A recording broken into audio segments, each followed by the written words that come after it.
Welcome to Grant's Rock Warehouse, and tonight I want to welcome Steve and Schnee to the channel. Tonight we are looking at Gary Myrick and Gary Myrick and the Figures. We are looking at those 80s albums. So join the conversation. Hopefully we can turn you on to some Gary Myrick. All right, let's do it. Grant is changing the world one track at a time on Grant's Rock Warehouse. Hey, welcome to Grant's Rock Warehouse, and we are live. Sorry that we're late, but I was wrapping up a Contrarians episode that's coming out. And the topic was our favorite album covers. Very simple, but we chose like 5 different album covers. I didn't. I posted the host with the most.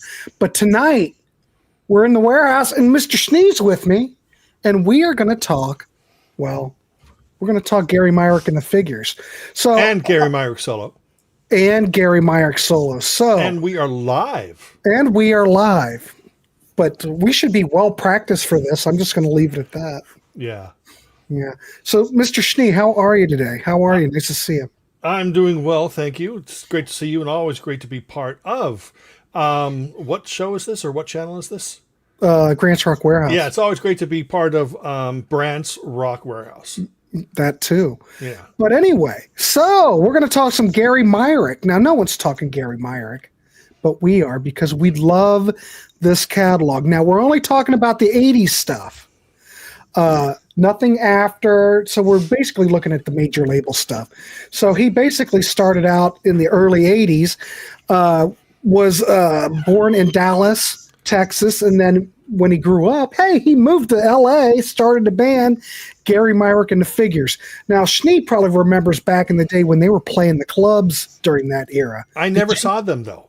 But where they were around, like they were contemporaries with the Knack in 2020, yeah, exactly, and all those. But you never got to see them back in the day.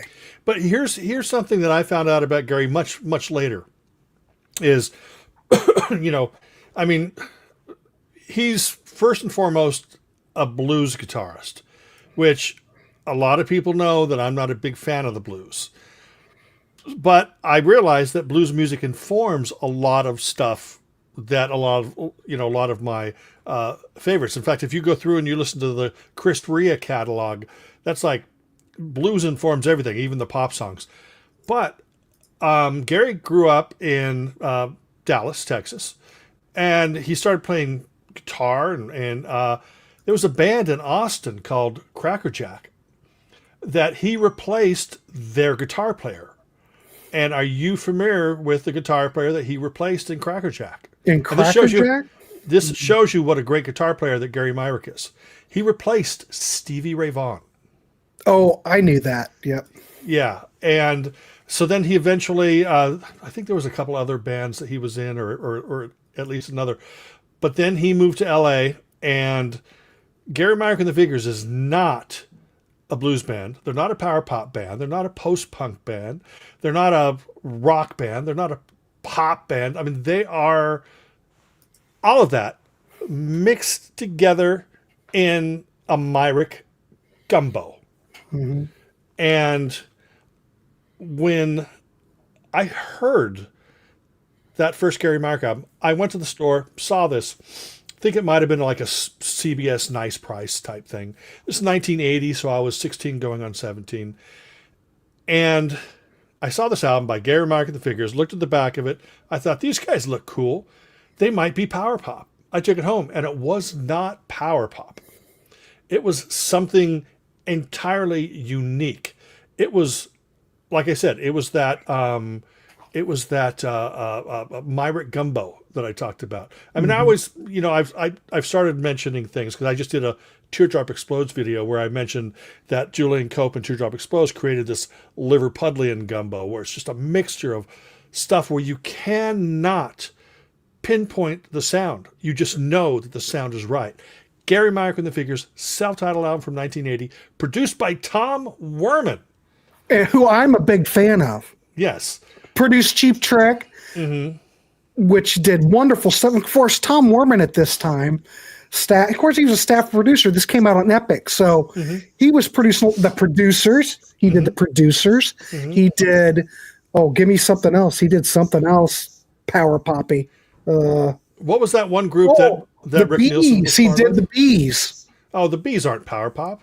Well, no, but I mean, if you know the band, I'm just saying, but he did that band. right, I yeah. mean, they're not power pop, but that's another great record that Right. he produced. So Tom Werman during this period, I think, was doing some great stuff. Tom Werman had this sound which was very clean, not I mean, it was clean, but it was punchy. Yes. It was clear. It was in your face, and what? Okay, first off, the figures was Gary Myrick on guitar and vocals, David Denard on bass, Ed Beyer on keyboards, and Jack White on drums. Now, Jack White is not the Jack White, obviously from the White Stripes, but unfortunately, Jack White recently passed away within the last year or so. And but this band was a powerhouse. Mm-hmm. I was expecting maybe some tra-la-las and some la-la-las and some harmonies and stuff like that, but what I got was something so fantastically different from what I expected, but it was a punch in your face. Just the opener, Living Disaster, just that, and the way that the guitar, I mean, this band had a great chemistry with Gary's crunchy guitar and the keyboards. They weren't synth pop, Nope. or synthesizers, and the rhythm section. Denard and White, just I mean, basically, that ad for Maxell where the guy's sitting in the chair and the speakers, and that's what it felt like listening to that first Gary Myrick album. It was so powerful. Could not believe that this thing was not huge. Yeah, like Webb says right here, the live tracks I've heard were smoking. They put out a promo that really, it's a negative of this album cover. Mm-hmm.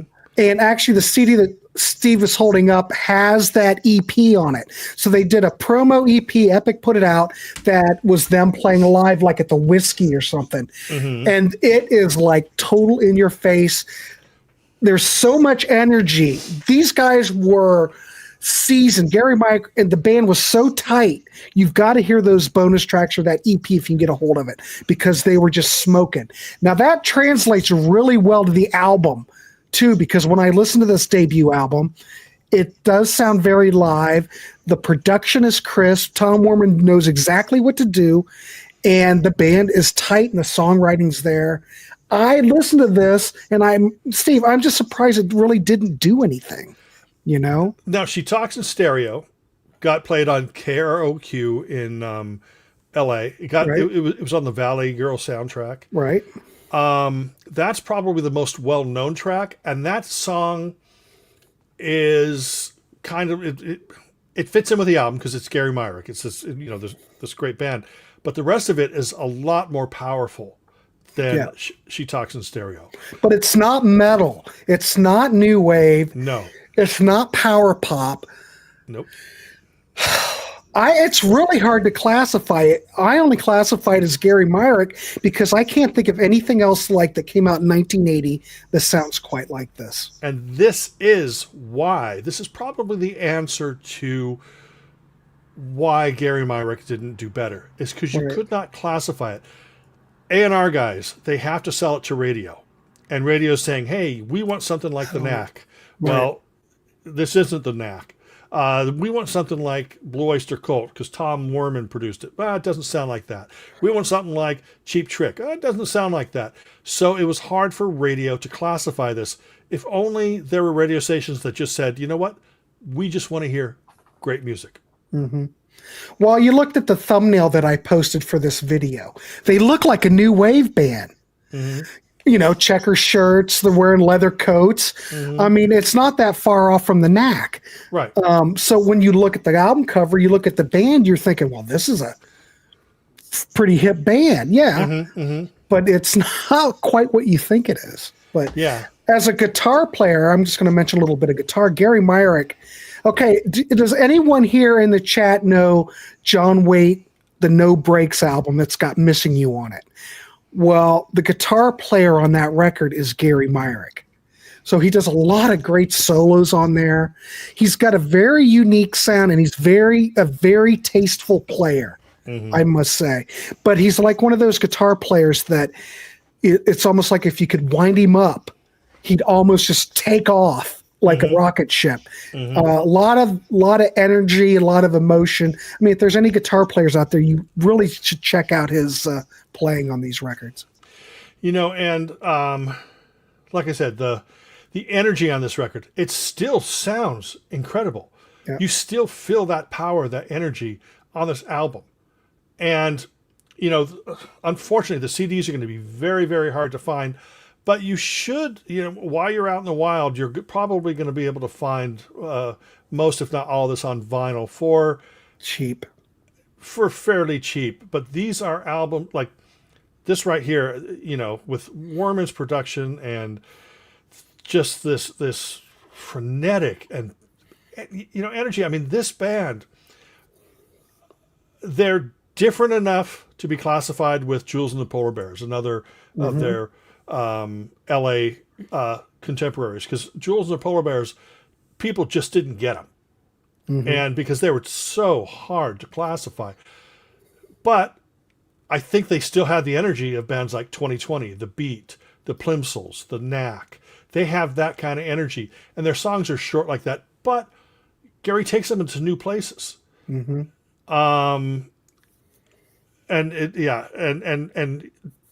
songs have different rhythms, so it's not just like, I love Buzzcocks, the group Buzzcocks, but once you hit track 12 on a Buzzcocks album, it's like there's like maybe 3 speeds of the same rhythm. Yeah. And I love Buzzcocks. No, I swear to God. But with Gary Myrick, there's this band could do a whole lot in just a 3-4 minute time frame. Really, there you go. Webb's bringing up Paul Collins' beat. Yeah. Yeah, which is why, I just mentioned the beat a little while ago. Yeah. It has that same powerful impact. I just saw Paul Collins about 2 weeks ago in Long Beach, and it was just he's just great. I don't know if you knew this, but I think in like 2011, 2012, Gary Myrick and the Figures reunited for a couple shows. I did not know that. Yeah. God, I think I was living in Oregon or Sacramento or something. Well, oh well. I don't know. Are there any videos out there? Did anybody document that show? I have no idea. I have no idea. Here you go. You'll agree with this. Collins is a power pop godfather. Absolutely. According to Webb. Absolutely. But anyway, this record got some good reviews. No one bought it. It ended up going, a lot of the ones that I see, Steve, in the bins are cutouts. It didn't do anything, even though it got good reviews. And I love this record. It's one of my all-time favorite records of the 80s. I swear to God. So anyway, highly recommended. Gary Myrick and the Figures did put out a follow-up album, Living in a Movie, in 1981. The band, however, did break up in 1982. I believe someone was talking about, was it Webb? Well, we need to talk about the second album. We are. Okay. Well, Webb was saying the second album was a drop-off in quality and songwriting. A few good songs, though. I don't know. What do you think of this record, Steve, before we go down that road? It's the same 4 guys. Jeff Workman produced it. It's a whole different sound. Back in this time, there's something that I call chewing through. A lot of bands were signed, Hawks, 4 out of 5 Doctors, this band, that band, and they were signed. They put out 2 albums for a major label, and then were dropped. And usually 9 times out of 10, especially like a band called Tom Dickey and the Desires. First album was really good. Second album was stunk to high heaven. But I felt that most of the bands put out a really good or great second album, but it was just different. It wasn't, if Tom Werman had produced it, it would be considered top notch, just like the debut. I think that Living in a Movie is kind of like a more insular album, a more introverted album. It was even actually introducing more post-punk in there, more experimentation. And I think that's why, because they weren't popping them out. They weren't hitting you on the first listen like the debut album. They were actually doing something a little different. They were spreading their wings and taking little musical adventures. And that's how I look at this album. Is it as great as the first album? No, but not much else is around that time, by anybody. But this is, I think it's really solid. I'm Not a Number is just as great as anything. Anything. Yeah. A lot of these tracks are, but just the different production and it sounds, like I said, a little darker, little more introverted than the debut album, but I think it's just as worthy. Yeah. Jeff Workman was the producer on this record.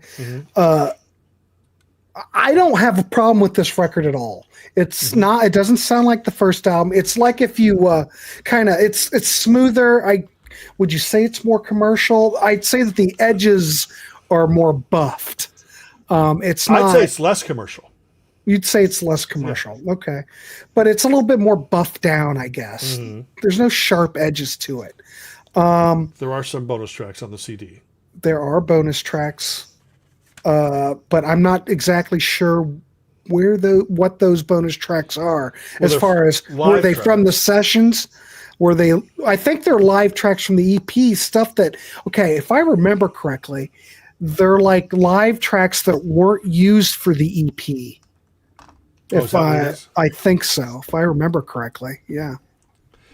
But I think the band sounds good, and it is the songs as good as came on the debut. Well, your mileage may vary. Like I said, I don't really have any trouble with the songs or the songwriting on here. Neither do I.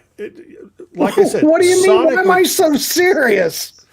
I'm not serious. Sonically, I think that this is a different sounding album, but I think that song-wise, like I said, I think it's more, they're experimenting more. They're doing something a little bit different, which I think actually works well because, let's be honest, if this album sounded exactly like the first album, we'd be going, yeah, it's just a carbon copy of the first album, and we'd complain about that. Right. But yeah, I'm Not a Number should have been a huge single, just like, most of the debut album should have been a huge single, but there's so much... it's just a darker album, but still as worthy. Yep. Yes, Yvonne. We are live. We are live, Yvonne. So anyway, I like this record. I would recommend it if you can find it. That's right, Marlon. It's Memorex. No, not Memorex. So anyway, this came out in 81. I think it's a decent effort. I don't have a problem.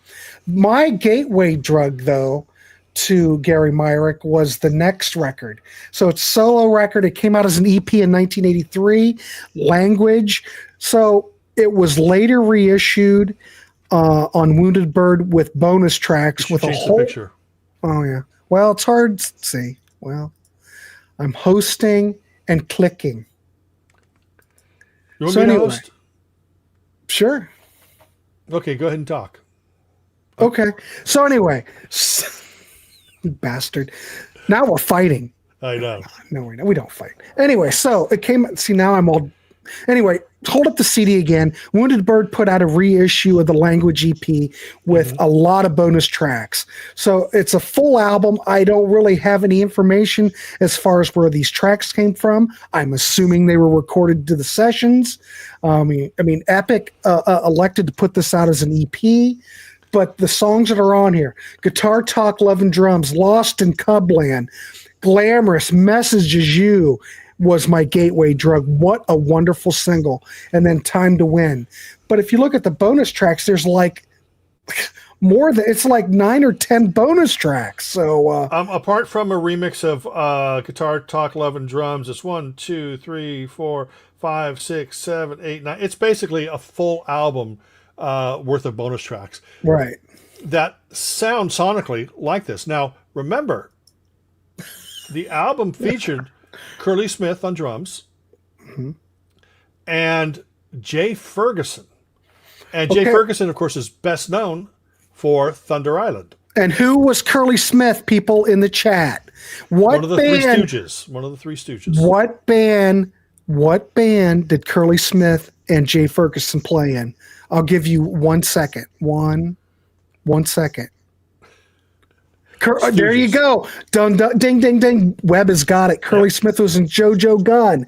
So it's basically those three musicians putting this together. Even though it's Gary Myrick, it's very much a combination of Jay Ferguson, Curly, and Gary.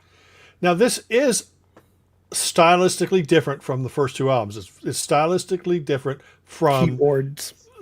The figures. There's more keyboards. There's more of a rhythmic feel to it. Again, more experimentation. And when I say that, I don't mean in an avant-garde way. He's just going off in a different direction, incorporating whatever was going on in 1983 into his sound. The core of what Gary Myrick is a guitar player. You know, he's proven that year after year after year. The core of Gary Myrick's sound is blues, but he does not play blues music, and he doesn't go off onto these long guitar solos.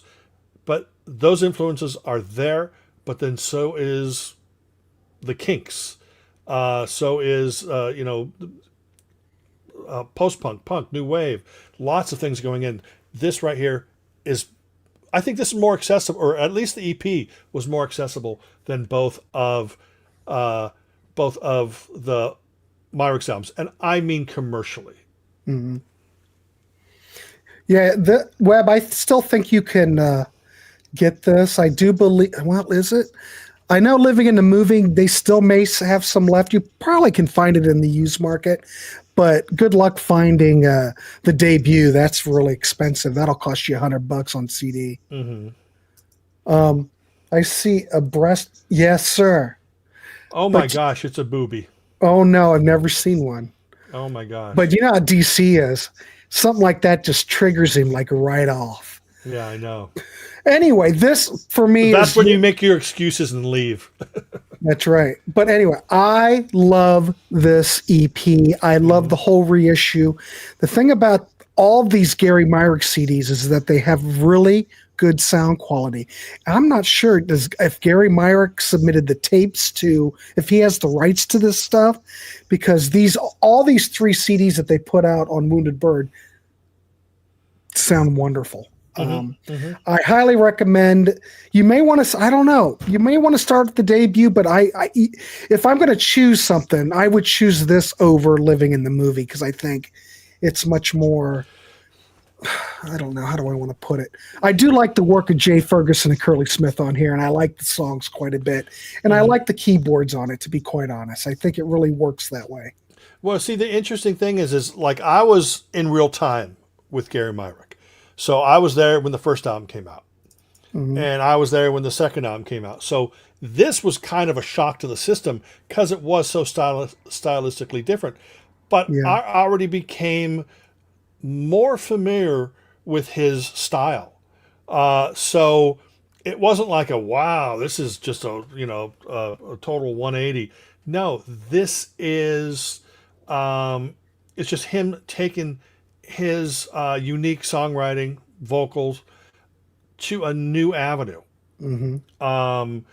And if you're into the more commercial, maybe it's not synth pop, it's not predominantly keyboard, but there's more keyboard in it. This, if you're more into that than sort of straight ahead guitar rock, then this would definitely be one. And like I said, if you get the CD, you get practically a whole album of unreleased material. And it's all, I say that the quality is up there with it should have come out as a full album. It should have. I don't know. Well, we kind of talked about it before. Why do you think it came out as an EP? Do you think it was just from look, Cheap Trick had the Found All the Parts EP on the new disc series. I mean, there were some acts that had some EPs coming out. You had the 10-inch version. Well, of course, this is a 12-inch, but you remember you had the 10-inch version of the Police, Regatta, and then you had the 10-inch of Joe Jackson. I mean, there were a lot of gimmicks during this period, I guess. But why do you think that this just came out as an EP? Do you think that Epic probably wasn't taken with the material? Because I still think that all those tracks that are on here are worthy, are good to have. I don't know. I'm just curious. Why do you think this came out as an EP? What do you think? My whole thing is with any artist that doesn't fit into a box, I think a label doesn't know what to do with them. I think a label is confused. Like, well, how are we going to market this? The label probably just said, well, these are the most commercial songs. Let's put it out there. And if this sells, well, we've got 9 songs here, so we'll just release an album called Flibbity Gibbet, and we'll take guitar, talk, love, and drums, and maybe Messages You, add it to those other 9 tracks, and then put out an album like that. Because that's usually what a label would do. They would they would test the market. Like, let's say Thomas Dolby, with I'm using this as an example. Like, first album came out, whatever. Then She Blinded Me with Science. They put it out as a 12-inch. It did so well that they added it to the previous album and re-released the previous album. Sometimes they will be surprised at how popular Industry, State of the Nation. That was such a big song that when Industry's album came out, you had 1 or 2 songs from that EP and a whole batch of new songs. So I think it's kind of like that. Yeah. I don't think Gary sat there and goes, you know what? I put my heart and soul, me, Curly, and Jay Thunder Island Ferguson, put this great collection of songs together. But you know what? Only released 6 of the songs. No. Yeah. I don't Probably think he had just to say recorded. so. Yeah. But you look at that, there in the booklet, there's really no information on where those tracks came from. And I can only assume they're from these sessions. So, the EP was produced by Gary and Stuart Margoliouth.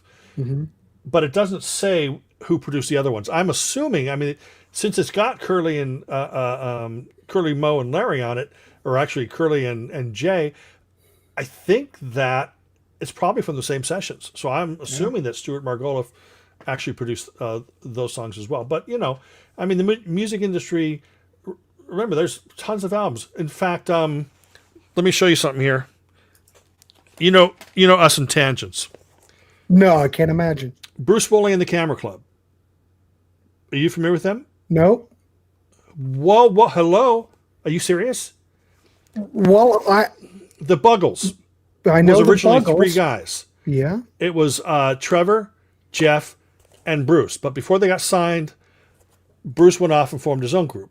Okay. He's the one who co-wrote Clean Clean and Video Killed the Radio Star. So this is more of a quirky new wave band, but he does those songs on his debut album. Okay. It came out roughly the same time. Buggles took off more. Thomas Dolby was his keyboard player. No way. Yes. And this box set here contains the album Empty Garden, which has this. This is the American album. So if anybody's looking for the American vinyl, that's the American Bruce Woolley and the Camera Club album. But this contains the album plus bonus tracks, plus an entire second album that was never released. So you've got, why did they not release that second album? I don't know. It's just the weirdest thing. But yes, Grant, you need to get that. Bruce Okay. Woolley and the Camera Club. Again, this show's going to cost me money like it always does. Yeah. Yeah. All right. So we might as well keep moving on. I like Language. No problems with it. Your mileage may vary, but I just love the whole sound of the whole record. To me, it seems more new wave than any of the other releases. I don't think Schnee knows his hair metal. No. I bet you he could know it enough. He probably knows enough. Oh, yeah. Yeah. Sure. Yeah. I know all the vaudeville artists from the 1920s. Oh, goodness. DC, what are we going to do with you? Anyway, let's go to the next record, and I'm going to get the album artwork up. By this time, this is a record I have it on vinyl. I haven't heard it in years. He got signed to Geffen in 1985, put out this record. Now, I haven't heard it in years. Schnee, you want to talk about this record? This continues the same direction he was going with Language.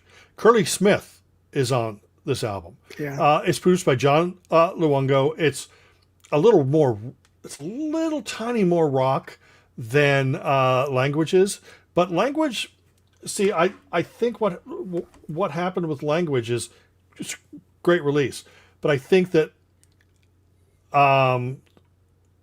they turned up the synths a little bit, turned the rock down a little bit. With this, it sounds like he's going back to the rock, or at least getting it out there. But there's songs written by Curly, or co-written with Curly Smith and Jay Ferguson. Jay Ferguson is not on the album though, but it can totally moves in that same direction. He does a re-recording of "She Talks in Stereo" on it, but there are some fantastic songs. If you liked Language, this may have been just a step forward from that.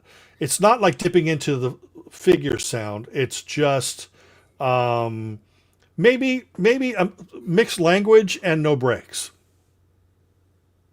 Yeah. Well, the last time I heard, I really should have listened to it, but I'd have to break out the vinyl, and that's a whole other thing. And to find it in the mess. Yeah. It just sounds very commercial. Each record gets to me when I hear it after, including Language in this, it just gets very commercial to me. But you're saying that, you're almost saying that like it's negative. Well, it depends. It's the drums kind of bother me a bit. Let me say that. Lounge says I need Stand for Love. Well, okay, I'll order it. Yeah, I think it is a definite, as Obe says there, it's definitely a very 80s sounding album. Right. But then again, so was Language. But I don't think this is but much Language, different. I think's aged better than this.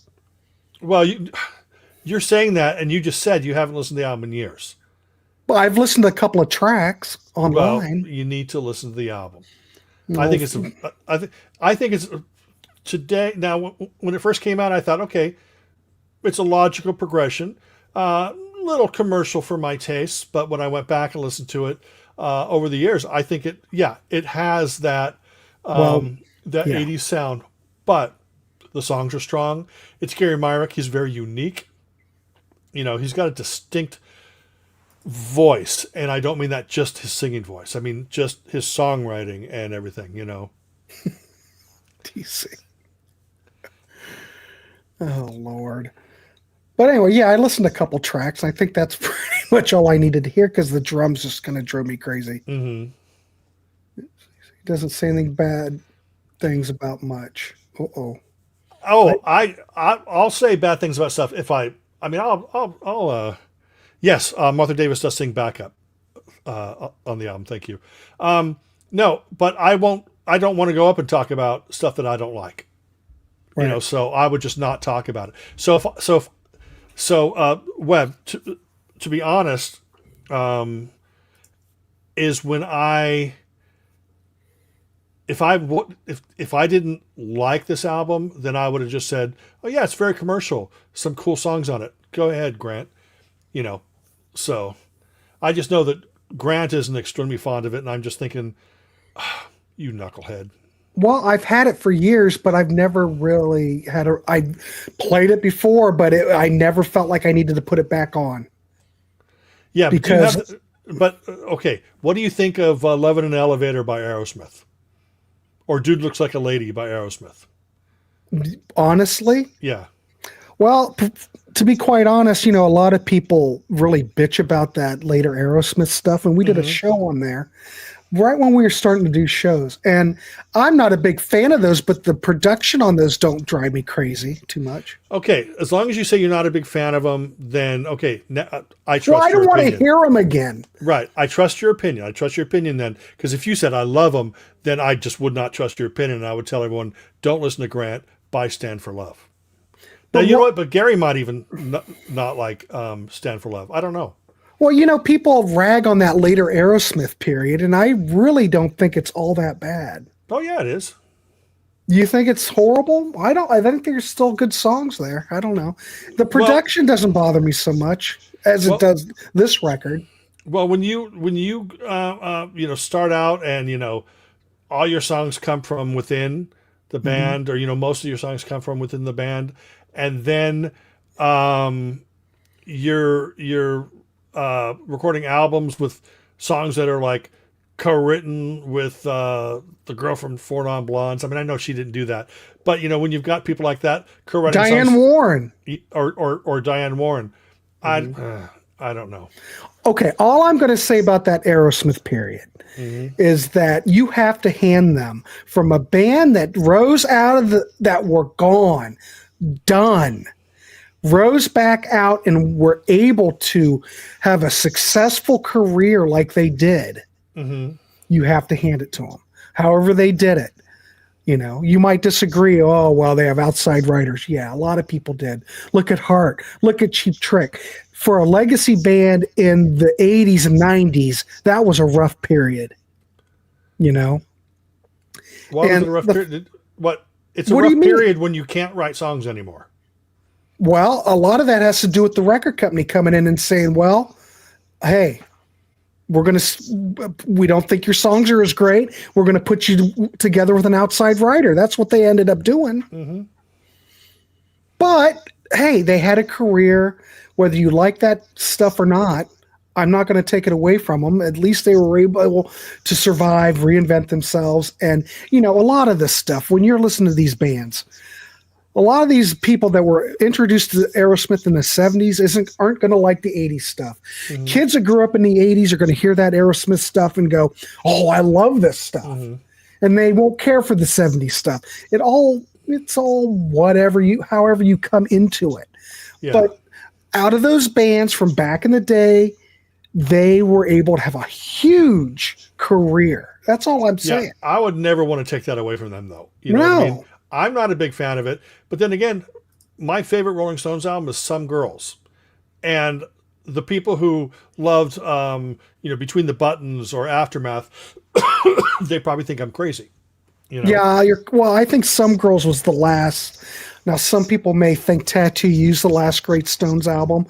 Hell, I think the last great Stones album was probably Beggar's Banquet or something. Right. I don't dislike Some Girls. Right. But I don't think that's when the Stones had turned into a business by that time. Were they even really a band by that point? I don't. No. I think at that point they were still. I think basically after Tattoo You is when they became a brand and not a band. Right. But I think Some Girls is fine. I think it's okay. I think if you're really going to look at it, that was probably the last great one. Yeah. There's no filler on that record. All the tunes are great. The production's good. The band sounds great.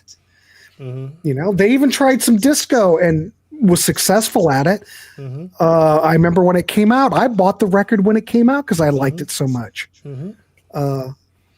Yeah, it's a good record, but I don't think that's top tier. Yeah, Stones had a great B-side. Everything's tying into gold, which was, I think, the B-side of Shattered or something, which wasn't on the album. Look at here. Here's Ken, 70s Aerosmith, and that's all she wrote for me. A lot of this stuff depends upon when you come into it. But I will say this, FM rock radio still plays 70s Aerosmith and late 80s Aerosmith and 90s Aerosmith all the time. It's not going anywhere. So when I hear that, that must mean something. Someone likes it. So I still think the best Aerosmith album is Hotel California. Definitely. Well, what about Rides Again? Don't you think that's the best one? No. What was the one that came out between Rides Again and Hotel California? That was Meddle. Meddle. I don't know. That one's okay. Yeah. I think Into the Gap's better, but that's just me. Well, here we are again. Typical of us. We're here to talk about Gary Myrick and Gary did Myrick we get on a tangent? Because it looked like we were having a battle over Aerosmith. I know. I don't know why I brought Aerosmith up. I don't go back and listen to that stuff. I've got it because I had to study, but it's not like I pull any of that stuff out to listen to. But I just have to appreciate it because I was always under the impression that all that later Aerosmith stuff was absolutely hideous. Yeah. I'm always going to make a joke. And I don't find it hideous. That's what I'm trying to say. Yeah. It's not as bad as what I used to think. That's all. What were you talking about? Who? You. Aerosmith. Oh, okay. Later Aerosmith, Okay. Yeah. the rebirth. Right. I'm so freaking glad Shanker never joined Aerosmith. What a bunch of losers. Well, see, there you go. Now, No, we're still well, I think we've pretty much boy, that was a tangent, Schnee. We haven't been on a tangent like that since the last show.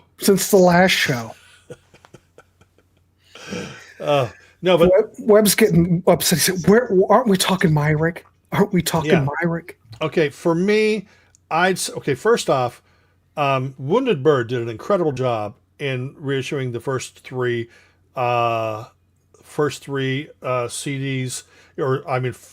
three albums, Gary Myrick and the figure self-titled, Living in a Movie, and then his solo release, Language. They did an incredible job in releasing these. Wounded Bird is one of the most unsung reissue labels. They also did Jules and the Polar Bears, which I talked about. They did some great Bread and David Gates reissues. They've done stuff across the board.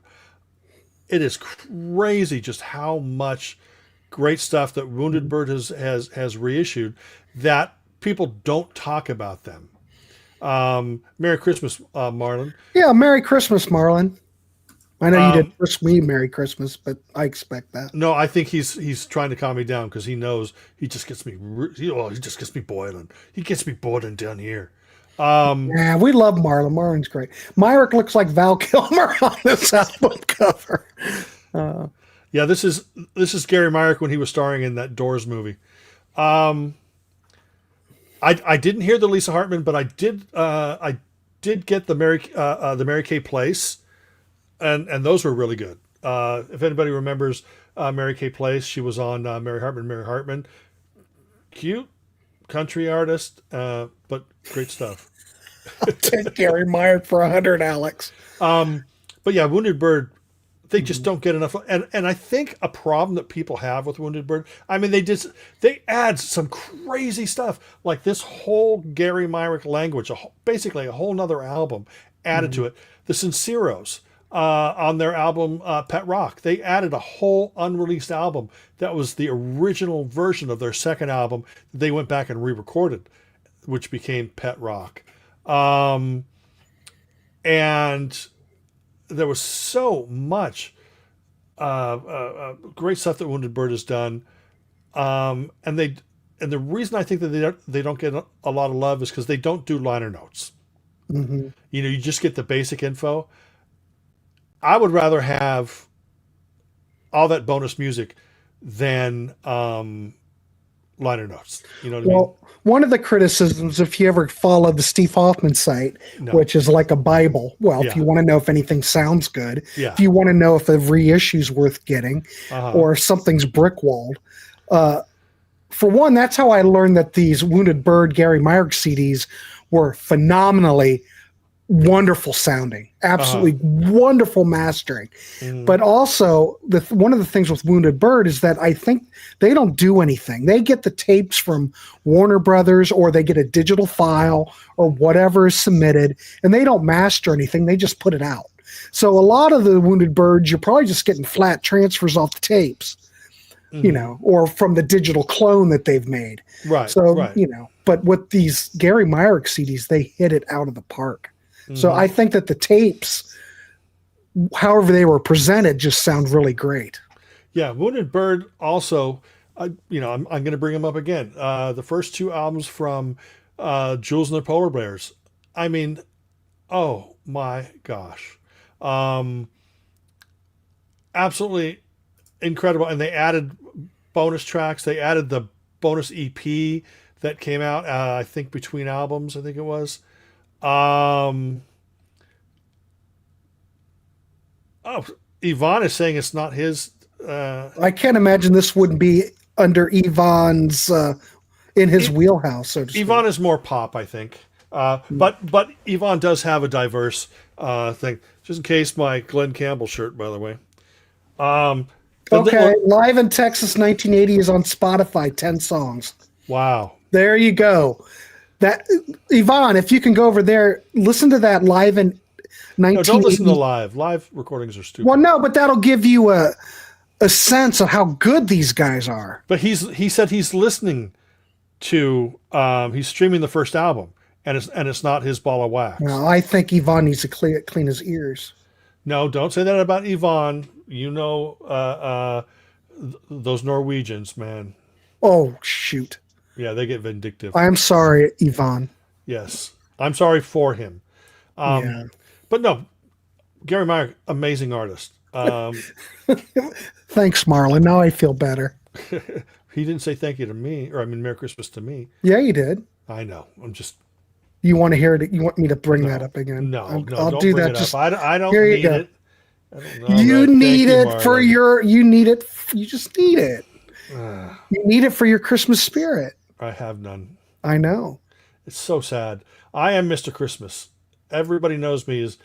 It's like, oh God, Hey, Brian, how are you? Christmas is coming. Schnee's going to talk about it. Freaking It's like, Butch no. is here. Butch never comes over here. Oh, he's on Facebook. That's why he's here.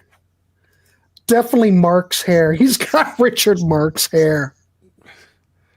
It's the 80s. Don't knock Gary. Uh-oh. I don't like live albums. Grant, my Viking ship is ready. Oh, Yvonne, we love you. Yeah. But anyway, Yvonne's a great guy. well, this show All you just guys are went on a tangent. That's all Yeah, we I can say. apologize. Is there anything else that you want to bring up while you're here? About Definitely, Gary? if you're going to buy Gary, buy it in order. Gary Myrick and the Figures, and then Living in a Movie, and then Language, and then Stand for Love. But if you're into blues, Gary, okay, now I haven't heard his blues stuff, so I'm not. Yeah, he's a great guitar player. He started out in blues. Check out, if you stumble across one of his blues albums from like the 90s or 2000s, Mr. Cretin actually mentioned Havana 3 a.m. He was in the band Havana 3 a.m., which put out an album in the early 90s. That band also featured, what was the singer's name? Nigel Dixon, who passed away, and Paul Simonon, bass player from The Clash. So it's kind of a super group to some degree. Yeah. Now that record came out on IRS, right? Yeah. And it didn't do anything either. I mean, it kind of got a little bit of a buzz when it came out because I thought first of all the artwork was very cool. Yeah. I should have got that and popped it up. But probably a lot more people probably have heard of Havana 3 a.m. than they've heard of Gary Myrick. Yeah. Just wonderful artist. Yeah, you're welcome, Webb. We're just hanging out, talking music. That's what we do here in the warehouse. It's all about talking music. I did latest video I posted today was my overview of the Teardrop Explodes, and I don't go deep into Julian Cope's solo career, but I do show the 3 CDs that I have, which is his first expanded editions of his first 3 solo albums. But I go into Teardrop Explodes. Who else is talking Teardrop Explodes? You. I did a video on Big Audio Dynamite. It's gotten, I think, like 700 views or whatever. I hate them because I only like the Clash. Oh.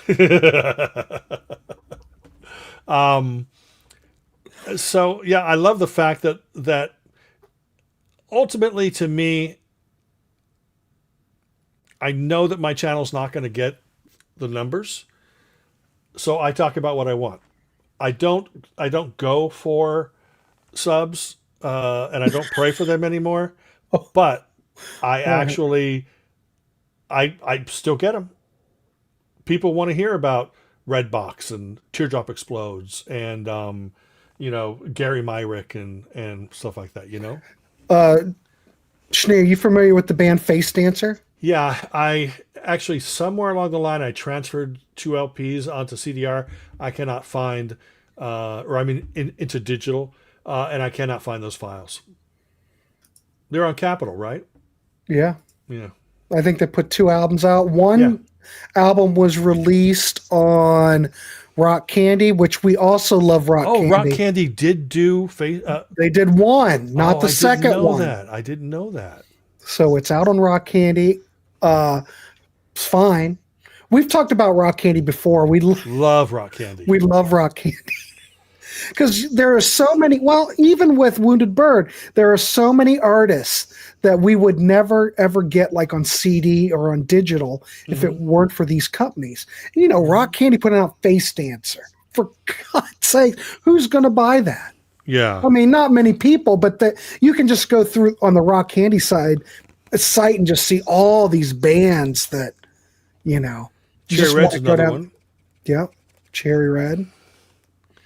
You know, that I recommend this for anyone who likes quirky new wave. Like I said, Thomas Dolby's all over this. This guy used to be in the Buggles, and there's a couple songs here that were co-written by Trevor Horn.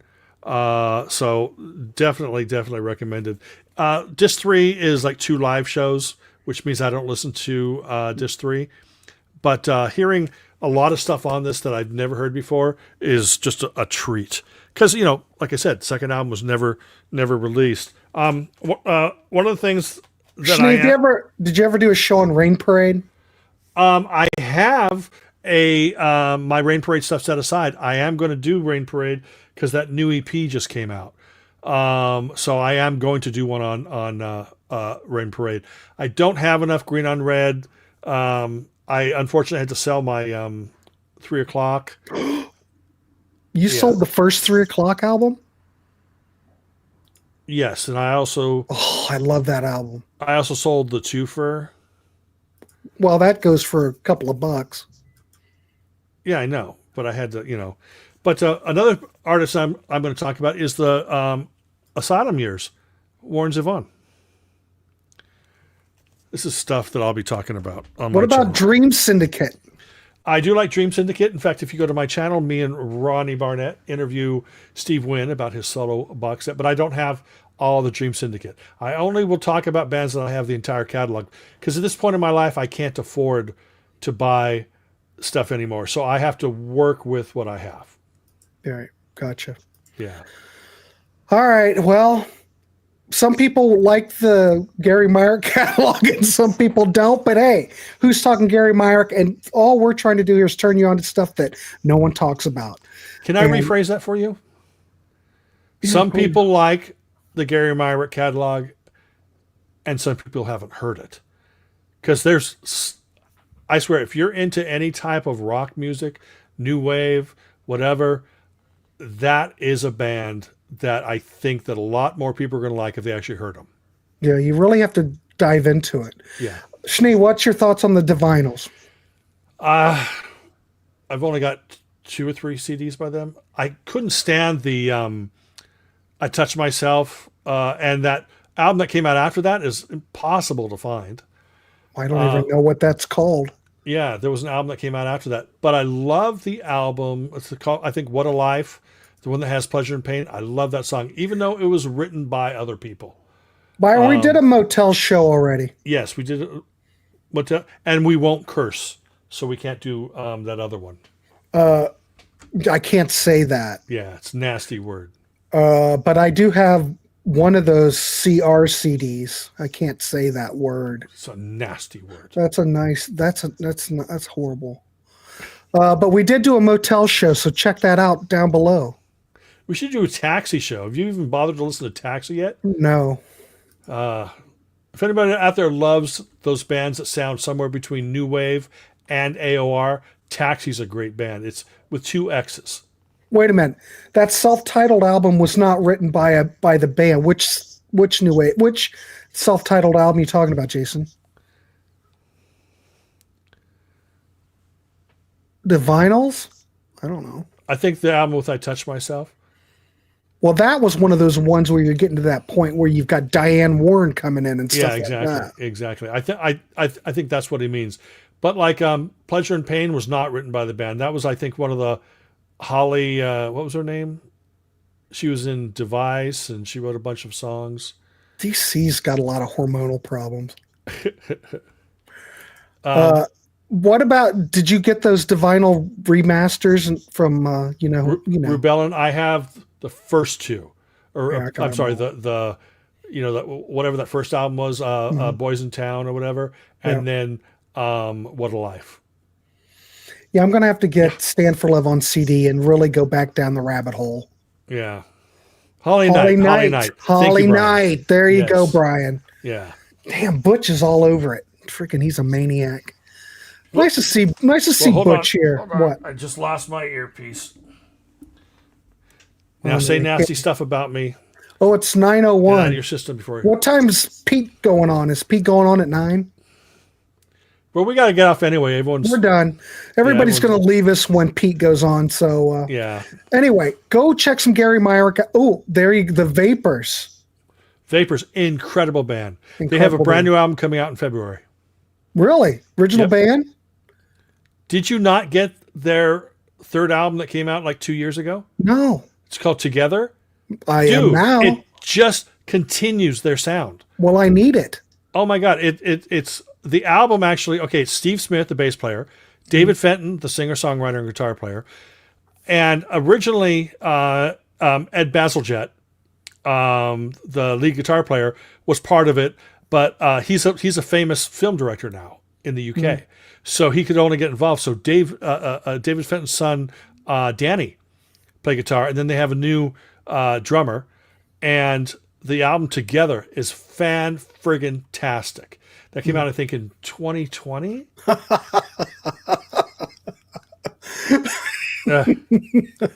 And then Anyway, keep going. Anyway, sorry. It's funny. and then I think Wasp in a Jar is the name of the new album. Yeah, it is. Wasp in a Jar is a new album that's coming out in February. Okay, cool.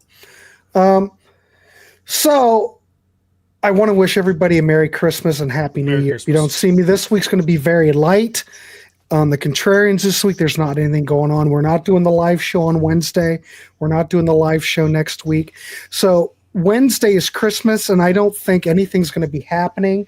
So I might be doing a listening party on Christmas evening because my daughter will leave. There won't be anything for me to do. So I might be just playing weirdness like Zazu and Lollipop Factory, Believe it or the not, Bees, I was going to either go live tonight after the show. Riggs, stuff like that. I was going to go live after the show or sometime tomorrow morning, after RG. Because I have a show called 35 Minutes of Punk Shui. And it's just 35, it's basically 12 classic, 12 punk songs from the classic era. Undertones, Sex Pistols, Clash, Jam, stuff like that. And I just go live. I play 35 minutes music, talk to people, and then go off. I did one on T-Rex a couple days ago, and nobody shows up, but it's fine. Yeah, 'Cause I have fun doing it. we'll be playing some Riggs on Wednesday probably if I do it. You're But not it's even not paying going to. attention to what I'm saying. Yeah, I do. You're playing punk rock. I got it. Yeah. So Punk Shui will be tomorrow. Oh, you see, I have to get that. What? The new Flock of Seagulls. I'm going to see if it's on Amazon. Where did you get the new Flock of Seagulls? Because the only time I saw the new Flock of Seagulls was like the 4 CD box set. Okay, Some Dreams. You're not even going to pay attention to what I'm doing. No, who cares? Okay, there it is. Some Dreams, Flock of Seagulls. Look at that. Look at this one. Okay, I'll look at it in just a second. Schnee, you ever see here. this? You see the Flock of Seagulls says it comes out on the 27th. Yes, I love that. That's my favorite Split Ends album. Yeah. Look at Yes, that's the So- three CD version, right? that. It is, Of correct. Thompson Twins, yeah. So, oh, look, Marlon likes Riggs. See? He gets it an 8.95 out of 10. Well, we were supposed to do a show this weekend on Sea of Tranquility where we were going to talk about one-off bands. And that was going to be one of my picks, Marlon, but Pete was sick. So I didn't get to talk about it. I stand for Well, I'm going to play some Riggs on Wednesday. So more than likely, I'm going to have a show ready for Wednesday night. And if no one's listening, it'll just be me here online playing music. So I don't know what else to do. I'm going to be bored because there won't be anything happening this week. All right. Well, ready or not? Oh, All right. okay. Yes. Thank you for that info, Keith. Yeah. Keith's all over it.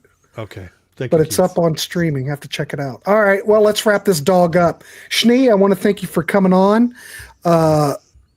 I love I it. know I we love have- talking about bands that I love or artists I love. You just like talking about love, kind of like DC. God, you know what? I haven't sung a note on this show, have I? Oh no, Well, no, you no, should I s- did. you I was should just going. sing- I stand for love. I look. I do you look? Okay, No, do steam engine. Mr. Engineer. Yeah. All right. So anyway, go check out some Gary Myrick if you want. Thanks everybody for coming on. See, everybody's already left to go over to see a Tranquility. This is the Schnee of tranquility. This is where you need to be.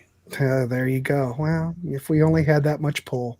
All right, Merry everybody. Christmas, everybody. Merry Christmas, everybody. We will see you. Keep it clean and wrap the rascal.